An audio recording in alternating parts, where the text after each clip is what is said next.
Hi, welcome to a new video dedicated to a new brushless eraser. It's a new brand. It's RealAcc. Okay, I'm not sure how to pronounce it. RealAcc, I don't know. Okay, but the exact reference is the GX210. So it's a 210mm brushless quadcopter. And this model is equipped of the SP Racing F3 board. You can also select CC3D board or NACE32. And in fact, it's not a completely new brand in my point of view. Is nothing else. That may be a new division of RealAcc. Maybe it will be the deluxe division of RealAcc, like XK can be the deluxe division of Double Toys. So it comes with this nice cardboard packaging, and let's discover what you will find behind. Okay, here is all the contents of this box, and wow, here is the quadcopter. So first of all, it got a next design, so maybe more adapted to super acro flying with a lot of flips and rolls, so it will probably have this design a little bit more adapted. Okay, so the main novelties here compared to some two, I would say, competitors. The Wizard 220, okay, the first RealAcc model equipped with BLLS ESC, and I will also compare with the model, this Falcon 210 I reviewed some time ago, and you can find a lot of similarities. For example, look, the batteries, okay, RealAcc versus the model provided by RealAcc, exactly the same time, so same color. They just change the stickers here a little bit, but same time of black balancer connector. Look, for example, for the antenna, exactly the same, except the coaxial cable a little bit more larger, so probably better, okay, but exactly the same. Okay, so that's some similarities. Okay, so compared to these two models, what are the main novelties? First of all, like the Wizard, you have some BLLS ESC. There are 20 amperes, okay, but at peaks you get up to 30 ampere, and got the last technologies with BLLS firmware. Out of the box, they got almost the last version of BLE firmware, so no really need to flash a new one. Anyway, so that's a big major point. It will offer so smooth slide and so power. It's amazing, especially compared to the former Blade 210. Too heavy and very slow and not very powerful. The Wizard was probably the first major RealAcc product. Okay, very good. Okay, no problem. In 4S, it's just a beast. No problem. Okay, but here with this one, you can see that it's smaller and it will be lighter. So you have the same ESC capacities, 20 ampere in peak 30, the same last firmware model, and good news, you have even stronger motor. Now they are 2005 versus 2004 for the both former model. So it will be lighter and with stronger motor. So you can expect that this machine will have much more beastie attitude. Okay. So installed on top, you have the video transmitter, and it comes in RP ECME connector, if I'm not wrong. Okay, and on this right side, you can find here a tiny button, okay, if I'm not wrong, yes, to select, sorry, it was on the left side, to select the video transmitter, okay, frequency. So one short click to cycle between the 8 frequency, and a long press to select one of the 5 frequency, okay, a band, and the raised band is obviously supported. So a 40 channel video transmitter. Okay, the output power is announced to be 200 milliwatts. On top, you will find a 700 TVL CMOS camera installed on this camera hold, where you can select more or less the tilt angle. So no problem to select a negative angle, but it's completely useless for racing.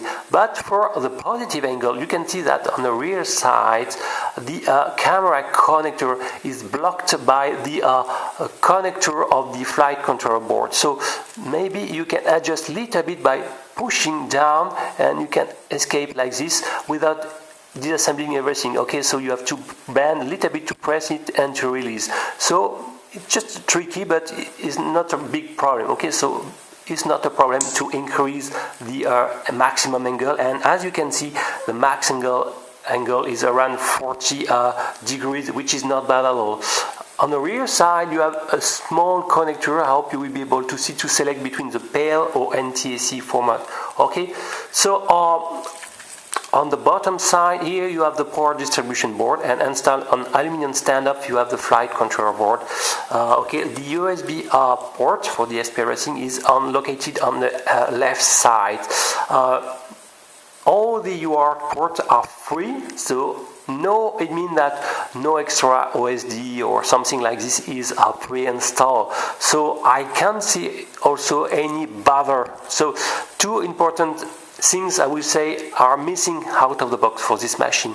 A bother, very very important in case where you're losing your quadcopter, maybe into the grave, something like this, and it's just $1 piece and they forgot to install that, and it's a drawback. And eventually an OSD, it's always more comfortable to have some OSD information display on your FPV feedback.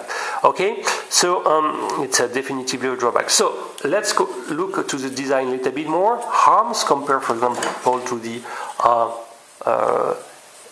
Wizard are only 3 mm of thickness. Okay, so 1 mm less than in terms of thickness. Okay, so it will be a little bit less robust, but in the other hand, the weight will be decreased. So what you're losing in terms of strength, you are also, it's a little bit I would say downsided by the fact that now the quadcopter is lighter. So the receiver installed is a classic FlySky model, and well, it's using PWM connection, well, the old-fashioned one. So why not to use our PPM one or SP's version of the FlySky receiver, maybe to save some fraction of dollars. Okay, so and here they just attach like this their diversity antenna. So for sure you will have to zip tie them somewhere. Okay, and add some heat tube to us, to make them more solidly installed vertically or in perpendicular way for each other, to enjoy the diversity efficiency. What I can say more, so it's a real carbon frame, sure, and it's a unique lower body frame. So it means that if you break an arm, you will have to change everything compared, for example, to the Wizard, where arms are independent. So on the bottom side, you have just some tape lights. Okay, I don't think they are programmable. So, and as landing gears, you have these 4 tabs of piece of foam close to 1.5 centimeters long. So it's okay for landing, but the battery installation is located here. So it means that this pad won't be tall enough to welcome correctly the battery. And associated with the bundle, you will see that if you attach like this directly the battery, first of all, it will slip. Okay, obviously, and on the lower plate, and more, the screws can damage the lateral side of the battery. Okay, the screws maintaining the flight control board. So it's definitively a drawback. So here, like this, the battery can slip, and more, the lower part can be damaged during a crash. So they give in this bundle a carbon plate to install on the battery bay, on the battery strap, okay, and these 2 pieces of foam to protect a little bit the lower part of the battery, okay, like this is to be installed, like this, to protect the lower part. It's better than nothing, I would say, but the main problem that the battery can a little bit more slip, and the screw problem will be still here. Okay, so be aware of it. You can damage your battery versus time. So with the same bag, you have this instrument, this wrench to lock, to close the M5 nuts, okay, locking the system. So you will find also 2 bags with some props, so a complete set of spare props are available. A bind plug for your radio transmitter to rebind, okay, so you have to plug it probably on the most external vertical servo plug here to enter into the bind mode. You have a basic B3 charger, okay, so for 3S, 2S and 3S batteries, only charging LiPo, a small instruction manual, the power adapt cable to plug it into the outlet port, and the classic, I would say, FlySky model. So 1, 2, 3 two-way position and 1 unique 3-way position, probably to adjust your favorite flight mode, at least 3 flight mode. You have also 2 ports here, okay, and I would say that classically the default setting are not really set for such kind of transmitter. So let's enter into the menu. First of all, the menu is not by default locked, so you can enter directly inside. So let's have a look to the default firmware version. So it's a FlySky i6. That's a good point to have directly a FlySky model. A relatively recent firmware, okay, but let's have a look to the, for example, to the RX setup. And in terms of phase save, for example, at least the transmitter's phase save is not done on the throttle channel. Look that on channel 3, it's half. So it's always better to turn in. Sorry, I can't remember. Yes, to turn it on, okay, and to apply a minus 100%. And to save, you have to long press cancel, okay, and you have the default value. So I will really press on it, and okay, it's now to set to minus 98%. So it's good to at least do the phase-F on the transmitter, even if the phase-F behavior is mostly done by the flight controller phase-F settings. Okay, so what we can find on it, let's have a look to the display.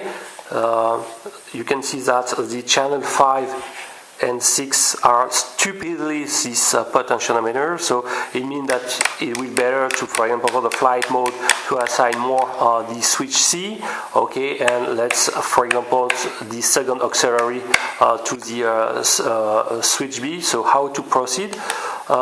You have to go to the aux channel, and you have to select the source. So channel 5, let's say that it will be switch C. So just go to here and go to switch C, and okay, and it's good. Okay, and press OK to go to the lower, and to the channel 6, let's say that it will be the switch B. Okay, so long press cancel to save. And you can hear the treble sound. Now, if we return here, it's no problem, it's safe. Okay. Subtrim, they are all centralized. So if you see that in clean flight or beta flight is not exactly tuned on 1500, okay, play a little bit with the subtrim to center everything. Okay, so let's do the dual rate function. So by default, I strongly advise more for beginners to apply it on dual rate 0 when this switch A is on the up position.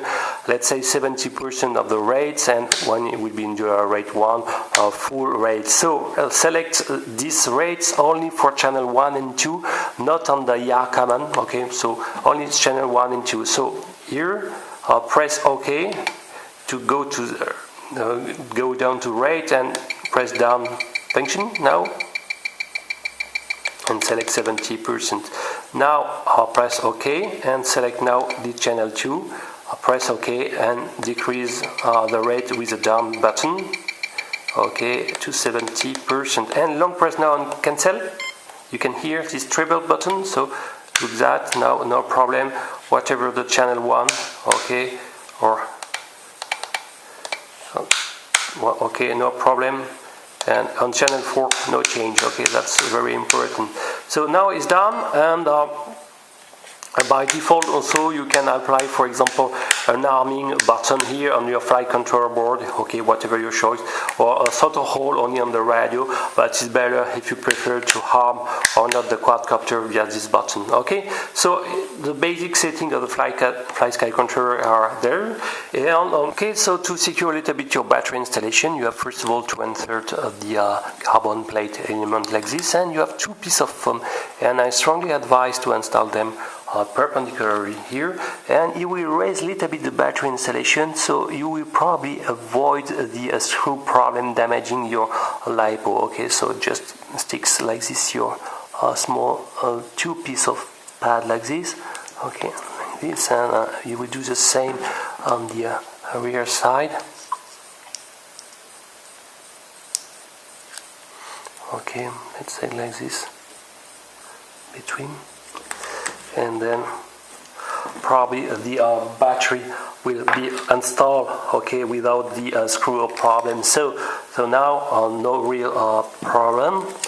That's a good point, and you can strap the battery like this, and